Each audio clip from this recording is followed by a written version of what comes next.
Hello, I'm Brian Farrell, and welcome to PACE IT's session on types of internet connections.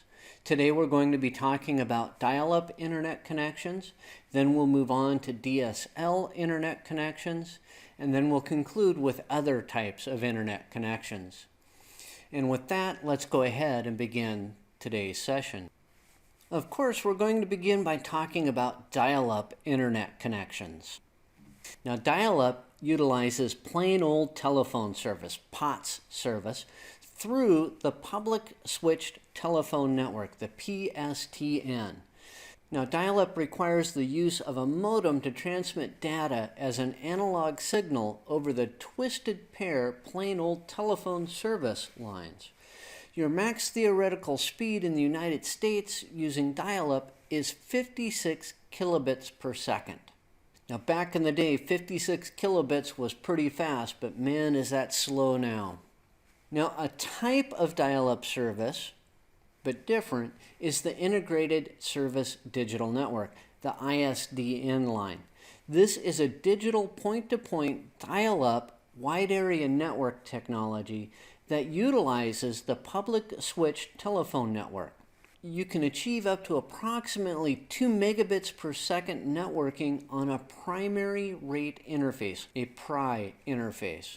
Now, a primary rate interface uses what are called B channels. As a matter of fact, it uses 23 of them, and it uses one D channel. They're kind of bundled together, and that's how you get up to 2 megabits per second networking. Most often, a primary rate interface is not what companies use. They will use what's called a basic rate interface, a BRI. Now, these are deployed at multiples of 128 kilobits per second.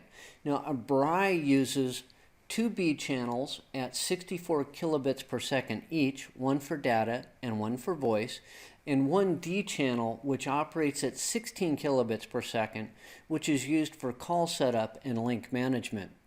Now, you can bundle basic rate interfaces together to achieve more speed.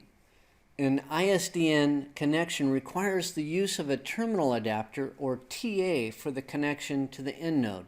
It looks like a modem, but it's not a modem.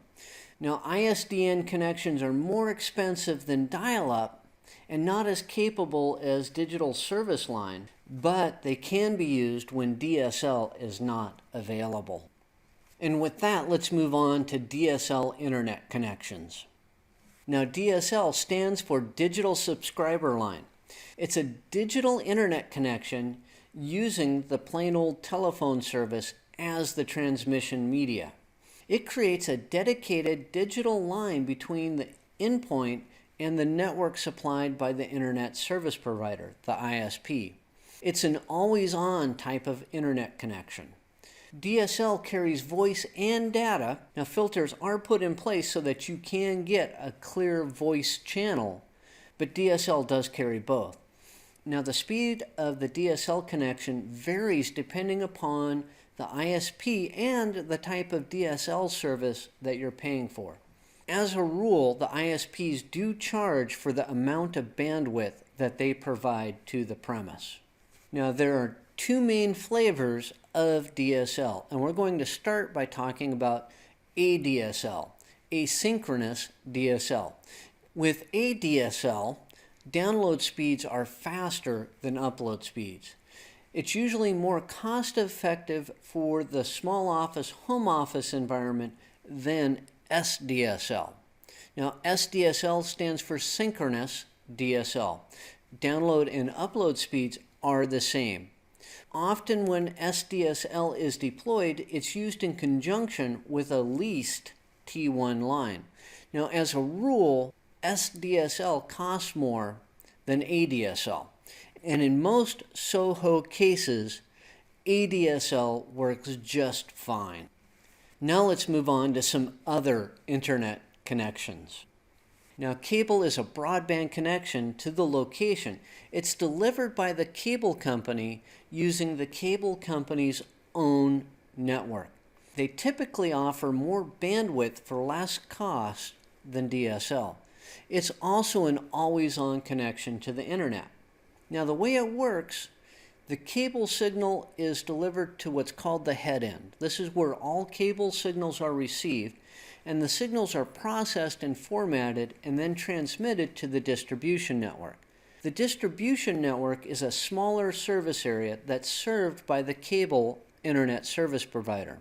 The distribution network architecture can be composed of fiber optic cabling, coaxial cabling, and/or a hybrid fiber coaxial cabling network, an HFC network.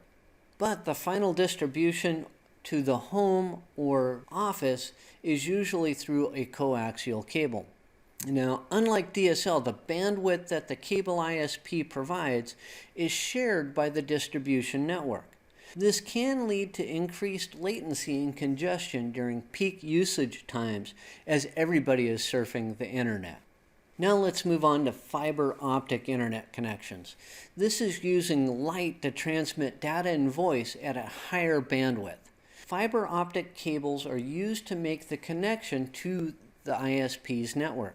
The fiber optic cabling allows for higher bandwidth, which means that the end user is granted more and faster internet access. Quite often, fiber optic connections will not only carry internet, but they'll also carry telephone connections as well as telephone service, and they do so with ease.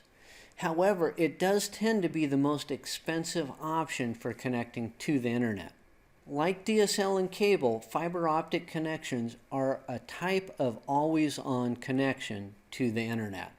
Now that concludes this session on types of internet connections. We talked about dial-up internet connections, then we moved on to DSL internet connections, and we concluded with some other types of internet connections. Now on behalf of PACE IT, thank you for watching this session, and I'm looking forward to doing another one.